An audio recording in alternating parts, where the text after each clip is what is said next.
Esse é o Mundo em Revolução e nós vamos falar agora sobre a situação da Ucrânia, hoje dia 6 de junho de 2024, 8 horas da manhã aqui no Rio de Janeiro, 2 horas da tarde lá em Kiev, no momento que eu gravo esse vídeo, e os ucranianos fizeram mais 2 grandes ataques contra unidades de processamento de combustível, né? Uma refinaria aqui em Novochartinsky, aqui em Krasnodar, em Rostov, e também aqui em Stary Oskol, aqui em Belgorod também. Aqui é um depósito de óleo que foi alvejado pelos ucranianos aqui, um grande incêndio na refinaria aqui, deve ter atingido em cheio a refinaria. É uma refinaria que está bem na retaguarda aqui da ação russa na Ucrânia, o que significa que certamente vai prejudicar muito o esforço russo aqui na linha de frente, né? Além disso, os ucranianos usaram também drones marítimos para destruir mais um navio russo aqui na região de Chornomorsk.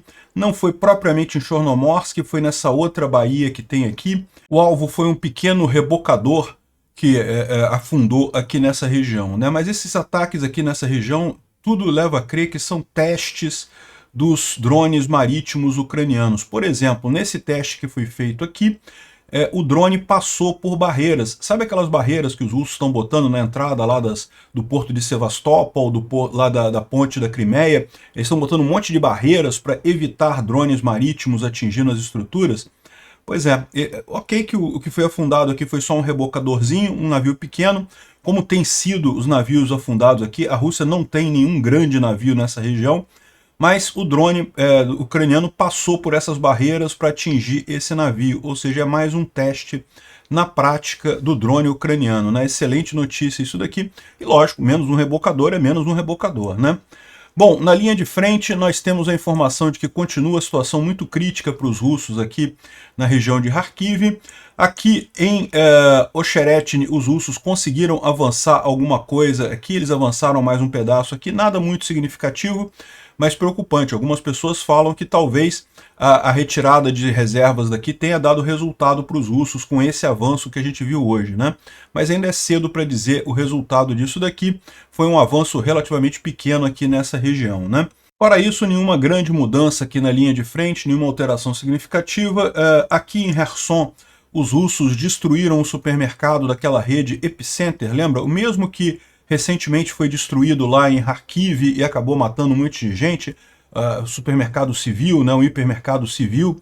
Enfim, aqui em Kherson, pelo menos, esse hipermercado estava fechado, então no momento que foi destruído, não causou muitas vítimas civis. Infelizmente, o prejuízo material foi grande aqui em Kherson, né? Bom, vamos falar sobre esses e outros assuntos em detalhes. Essas notícias foram sugeridas por Sagat Bordiev, O Que Será de Nozes e várias outras pessoas. Obrigado aí ao pessoal que sugeriu notícias lá no nosso site, no wrevolving.com, e obrigado a você que está assistindo o nosso vídeo. Se você gosta do nosso conteúdo, por favor, deixe o seu like e se inscreva aqui no canal, né? Pois bem, a Rússia fez um ataque com 18 drones Shahid contra a Ucrânia essa noite, dos quais 17 foram derrubados, nenhum dano significativo causado pelos drones. O dano que foi causado aqui no hipermercado aqui em Kherson foi por artilharia simples, né? Vocês sabem, aqui a linha de frente está muito perto da cidade, então os russos conseguem usar artilharia normal para atingir alvos aqui na cidade, infelizmente. Então foi isso que aconteceu aqui, né? Dos drones em si não teve nenhum dano significativo. Agora, os ucranianos fizeram um ataque contra a refinaria de Novochartinsky, ali em Rostov, e, bom, um ataque bastante sério. Vamos dar uma olhada em alguns vídeos aqui. Dá para ver um incêndio muito grande aqui em várias partes da refinaria aqui, ó. Ну что я могу вам сказать? Ебать, ебать, ебать. Горит, ебать. Ебать, ебать. Dá para ver ali o grande incêndio ali na refinaria, realmente vários focos de incêndio dentro do ponto ali da refinaria, né? O Firmes da NASA, aquele satélite que registra, né, incêndios na Terra, olha só o tamanho desse incêndio aqui em Novochartinsky. Então dá para ver que toda a refinaria foi englobada nisso daqui, realmente um incêndio muito grande nessa região ali por conta desse ataque ucraniano. E a própria imprensa russa também está publicando algumas fotos aqui. Dá para ver que foi na área de processo, não foi em armazenamento, né? Aqui, ó, nas torres de destilação. Excelente o incêndio, excelente, é isso daí. Destrói completamente a capacidade da refinaria de produzir qualquer coisa. Incêndio nessa região aqui, né? Então, a própria imprensa russa deixou claro aqui que foi um ataque bastante sério ali em Novochartinsky. Não é uma refinaria muito grande, mas é uma refinaria muito próxima da linha de frente. Então, certamente era muito usada pelos russos para abastecer a linha de frente ali, né? Além disso, a gente tem a informação de que um depósito de óleo em Belgorod também foi atingido. Então, aqui um depósito de óleo em Stary Oskol, distrito de Belgorod, essa outra bolinha que está aqui. A gente não tem fotos disso, tá? Então a gente não viu exatamente qual é o tamanho do dano causado aqui, mas segundo a própria informação da Astra, que é uma mídia russa, né, estão dizendo aqui que a Ucrânia atingiu e pelo menos um tanque pegou fogo. Não dá para ter muita confiança no que eles falam, porque eles tentem sempre a diminuir o ataque, né? Mas vamos ver, alguma coisa foi atingida ali, né? Agora, a outra novidade interessante de ontem para hoje foi esse ataque aqui de um drone ucraniano. Olha só, é um drone ucraniano ali naquela península de Tarrankut, perto de Chornomorsk, né? Repara que aqui tem uma barreira para evitar justamente a entrada desses drones, e o drone encontrou exatamente um buraquinho na barreira, pequenininho, e passou por essa barreira. Isso daqui, eu acredito, foi o principal objetivo dessa missão ucraniana. É o que tem sido, né, o objetivo dessas missões ucranianas ali na região ali daquela península. Os russos não têm grandes navios ali, né? Tem coisas civis, mas nada, navios militares não tem muita coisa. De qualquer forma, a ideia dos ucranianos justamente parece ser testar esses drones nessas condições, né? Preparar para os grandes ataques mais adiante. Aqui o que eu entendo é que já dá para ver aqui o outro drone já entrou antes, já explodiu o navio, é isso? Eu não estou muito certo aqui do que eu estou vendo. Aqui, ó. Chegando mais perto do navio aqui, do tugboat. É um navio pequeno, um rebocador, né? Não é um navio grande. Aqui, ó, o rebocadorzinho aqui. E o drone marítimo chega ali perto e explode o navio, né? Então, de novo, o navio em si não é um navio enorme, não é uma coisa muito crítica, mas se trata dos ucranianos testando os drones marítimos dele contra esses alvos ali na região, e com sucesso, né? Passando por barreiras, inclusive. O rebocador russo é o Saturn, ou então o Proteus, pode ser um dos dois, né? É um projeto 498 dos russos, né? Aqui, ó, o que é mais interessante do que a destruição do rebocador em si é a passagem pela barreira, né? Entrada do porto, né? Ou seja, mostrando que no final das contas essas barreiras podem ser superadas. Repara que a barreira ela já está um pouco destruída aqui no início, né? Ela parece que tem uma falha, pequenininha, mas tem uma falha. O que pode ter sido feito aqui? Os ucranianos usaram dois drones. O primeiro drone foi ali, atingiu a barreira para destruir a barreira, e aí o segundo drone pode passar pelo buraco deixado pelo primeiro drone, mostrando que essas barreiras realmente, no final das contas, não ajudam muita coisa aos russos, né? E, mais uma vez, isso aqui é teste para o ataque real que vai acontecer em algum momento mais adiante. O pessoal confirmou aqui, fez a geolocalização do que eles estão fazendo, justamente ali naquela baíazinha ali, bem pertinho de Chornomorsk. Não é Chornomorsk propriamente dito, mas é bem pertinho aqui do lado, aqui, ó, nessa outra baíazinha que tem aqui, né? Bom, falando sobre a linha de frente, aqui em Vovchansk, os ucranianos continuam avançando ali. Aqui mostra a imagem de um soldado ucraniano atravessando uma ponte sobre aquele rio que corta Vovchansk, né, o rio Vovcha, e eles estão avançando ali em direção aos russos. Se o cara está tendo calma para filmar a situação, é porque realmente essa área aqui do cruzamento do rio já está nas mãos dos ucranianos com muita facilidade, né? Lembra que os russos chegaram até o rio, né? Então os russos estavam nessa posição aqui até bem pouco tempo atrás e foram expulsos pelos ucranianos, foram jogados para trás pelos ucranianos aqui em Vovchansk, né? O blogger militar russo, o Anatoly Radov, confirma que as forças ucranianas conseguiram empurrar os russos dentro de Vovchansk e diz que isso foi devido à chegada da 36ª Brigada Marine dos ucranianos e as tropas russas agora estão sofrendo rotação ali na região, segundo ele, por isso os russos não estão avançando, né? Rotação dos que sobreviveram, lógico. Aqui outro depoimento russo sobre como é que está a situação ali na linha de frente em Kharkiv, né? Ele diz aqui que o regimento 1009 foi totalmente derrotado lá em Vovchansk, está aqui a tradução do negócio, Cloaca Norte, né?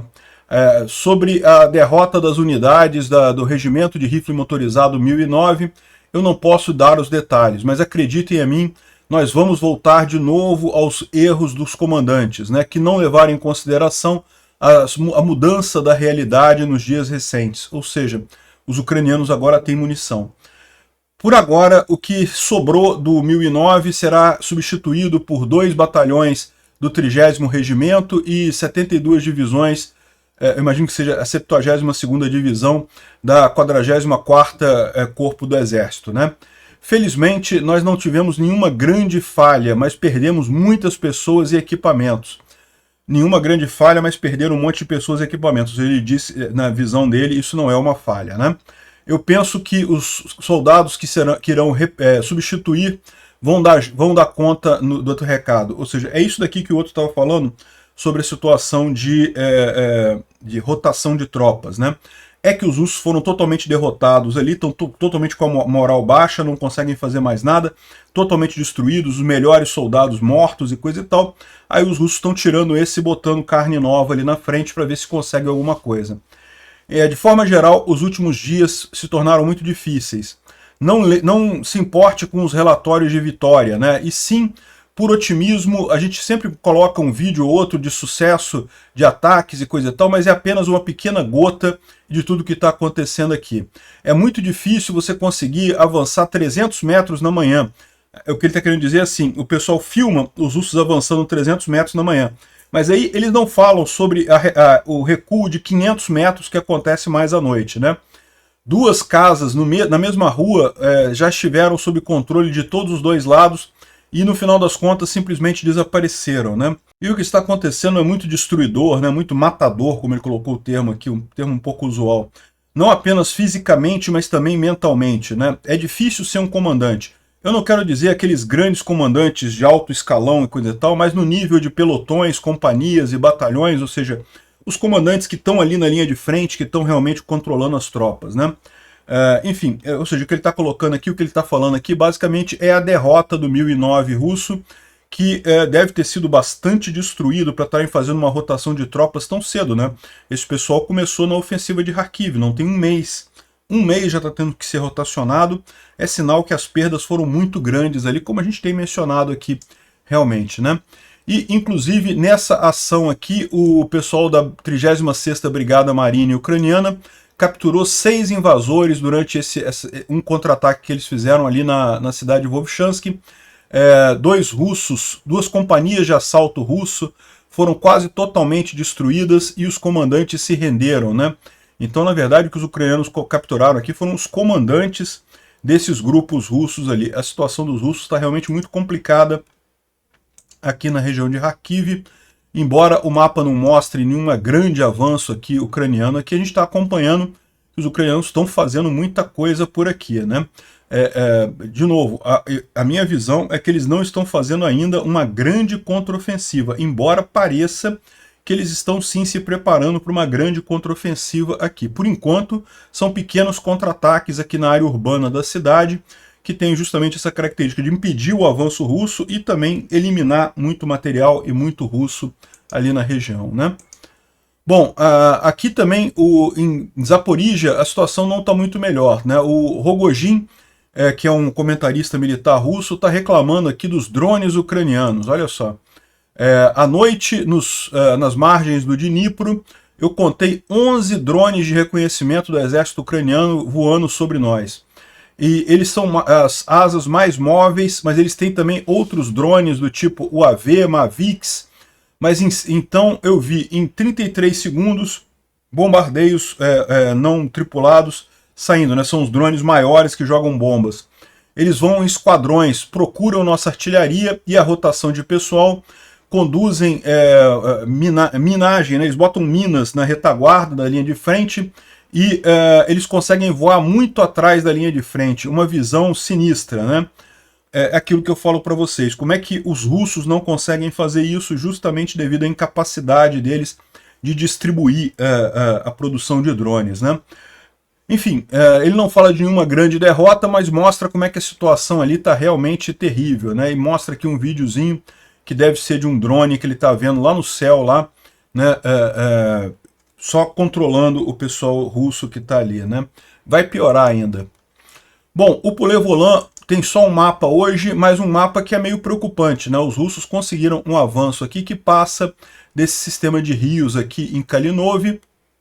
A gente não sabe exatamente o que aconteceu aqui, não tem descrição de nenhum soldado ucraniano sobre o que aconteceu aqui, mas é algo que pode ser preocupante, né? Dá a impressão de que realmente aqui eles avançaram uma área grande. Repara que eles saíram aqui numa área alta, capturaram a área baixa aqui, mas capturaram a outra área alta que tem aqui. Várias trincheiras ucranianas aqui foram capturadas pelos russos. Isso não é uma boa novidade. Pode não ser nada, mas pode indicar que realmente as reservas ucranianas estão fazendo falta nesse ponto aqui em Osheret, né? Nos últimos dias a gente não tem visto nenhum avanço russo, então teve algum avanço agora. De novo, não é também nada assim de desesperador, né? São 4 km² apenas, não é nada enorme, não é um breakthrough, como o pessoal fala, mas de qualquer forma é uma situação preocupante aqui. Fora isso, nenhuma outra novidade na linha de frente. O Instituto para Estudo da Guerra fala aqui sobre os oficiais americanos que estão tentando especificar exatamente qual que é a política que a Ucrânia para uso de armas ucranianas no território russo, né?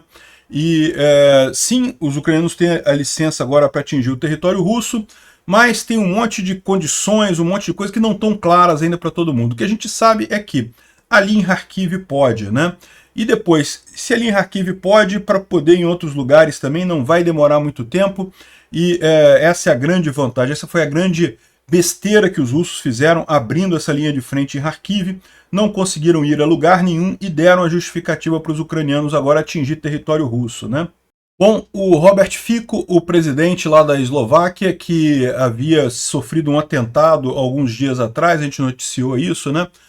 O cara é russete, mas esse negócio de atentado é sempre ruim no final das contas, e ele deu uma declaração hoje, parece que já está se recuperando, ele espera voltar ao trabalho no final de junho, deu uma declaração, deu uma entrevista dizendo que perdoa o atacante e deixa ele, na cabeça dele, imaginar por que ele fez o que fez, né?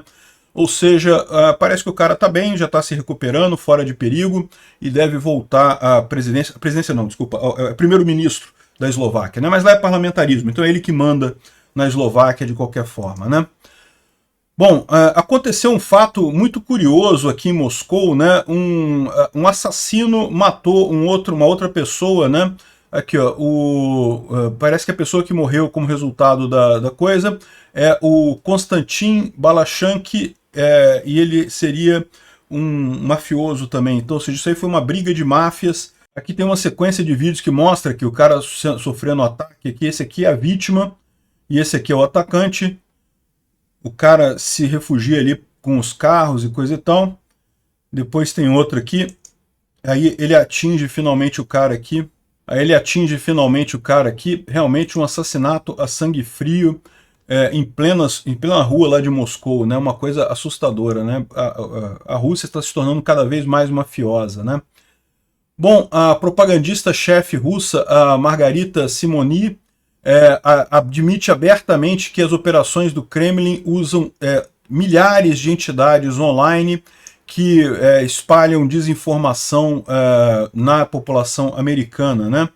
Então, ou seja, ela fala que tem vários grupos e quando os americanos derrubam algum centro produtor de desinformação, eles vão lá e criam outros novos e coisa e tal.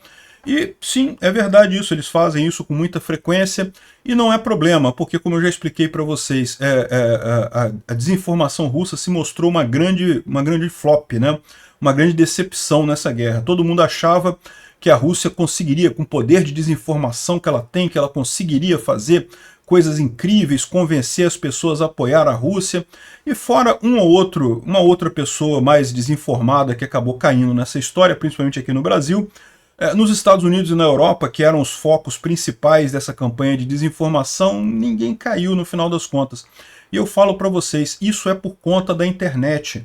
Ao contrário do que os poderosos aqui no Brasil querem te fazer crer, as fake news da internet não são o problema, elas são a solução. A internet tem as mentiras, mas tem a verdade também.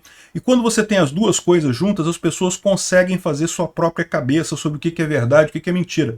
Podem se enganar em algum momento, depois mudam de ideia, percebem a verdade. Era muito pior quando você tinha informação centralizada. Ali a desinformação russa era muito mais capacitada, era muito mais coerente, era muito mais forte. Porque ela comprava jornalistas nos Estados Unidos, comprava jornalistas na Europa, e aí sim, essa informação não sai com a discussão, não tem o pessoal desmentindo, não tem o pessoal contestando, não tem argumentação com ela. Era uma informação que ia só de um sentido para o outro. Aí é muito fácil você fazer desinformação. Ali sim você tinha problema sério de desinformação. Agora na internet existe problema de desinformação? Existe, evidentemente que existe, mas não é tão forte assim, está cada vez menos capaz a desinformação russa devido à internet, né? E, bom, olha só quem apareceu, o Mike Johnson, o presidente da Câmara americana, dizendo que os Estados Unidos não deveriam microgerenciar os esforços de guerra na Ucrânia e que deveriam dar a eles todas as armas necessárias para defender a si mesmo e empurrar os russos. Então, eu oponho o presidente nisso, né? Ele está falando sobre as limitações sobre atacar a Rússia, o solo russo, né? É muito bacana ouvir isso porque o Mike Johnson é um republicano e você sabe, entre o pessoal russete lá nos Estados Unidos, uma grande parcela deles é justamente os republicanos, né? E ele está percebendo a questão óbvia, que ficar do lado da Rússia nessa guerra é suicídio político. Então ele, no final das contas, está adotando o lado correto. Isso é muito importante porque existe a chance real do Trump ganhar a eleição esse ano. A gente não sabe, está muito longe ainda, vai ser lá em novembro. Mas se o Trump ganhar, eu também não acredito que o Trump vai ter muita mudança. Inclusive, pode até ter mudança em positivo nessa história, tá? Em ajudar mais a Ucrânia do que o Biden, né? O Biden tem uma posição bem dúbia nessa história, no final das contas. A Gazprom, a principal empresa russa de produção de petróleo e gás, né, está sofrendo muito com o impacto da guerra do Putin. O Putin aumentou os impostos sobre as empresas russas, o Putin praticamente proibiu a venda de gás para a Europa, né? Ou seja, sacrificou a venda de gás para a Europa. No final das contas, a Rússia agora não consegue mais vender nem 1/1000 do que vendia antes para a Europa. Ok, consegue vender gás para outros países, mas é muito mais caro, muito mais difícil. Os outros países pagam menos, né?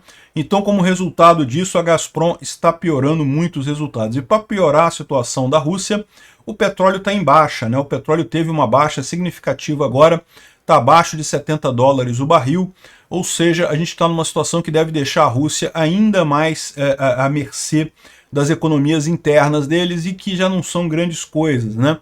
Enquanto isso, o Putin vai inaugurar um grande monumento criado pelo pessoal da Gazprom ali em São Petersburgo, né? Uma grande torre aqui, ele fala que é uma coluna triunfal de 82 quilômetros, 82 metros, não sei, que a Gazprom dedicou à vitória russa na Guerra do Norte, né?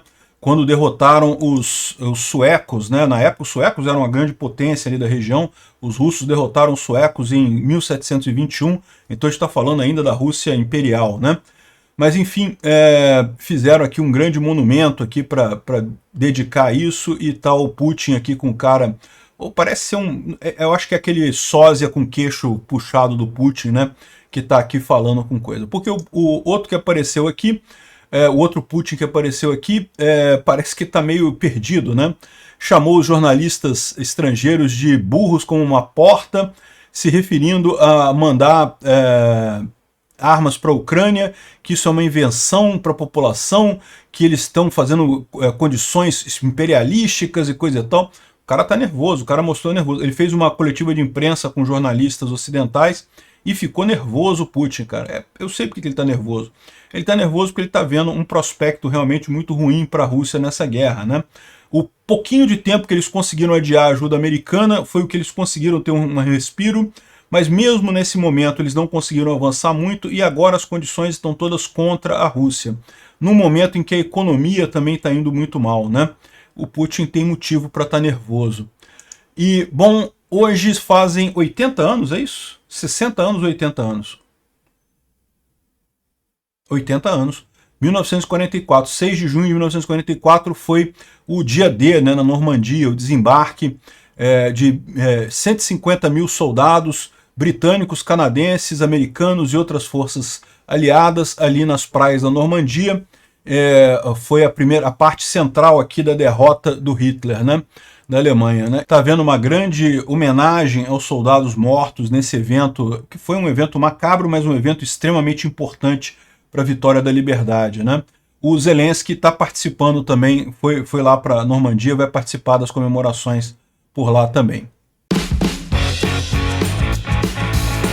Obrigado por assistir o vídeo até o final. Se gostou do conteúdo, não esqueça de deixar o seu like, isso ajuda o canal a crescer e a chegar para mais gente. Se não gostou, deixe o dislike e explique nos comentários como podemos melhorar. Comente também sugestões de temas que podemos trazer por aqui. Comentários insultuosos ou defendendo ditaduras e criminosos de guerra serão sumariamente bloqueados. Agradeço a compreensão. Se ainda não é inscrito no canal, considere se inscrever clicando no botão inscrever-se abaixo e marcando a campainha para todos os avisos. Se quiser ajudar o canal, veja no nosso site como você pode fazer isso.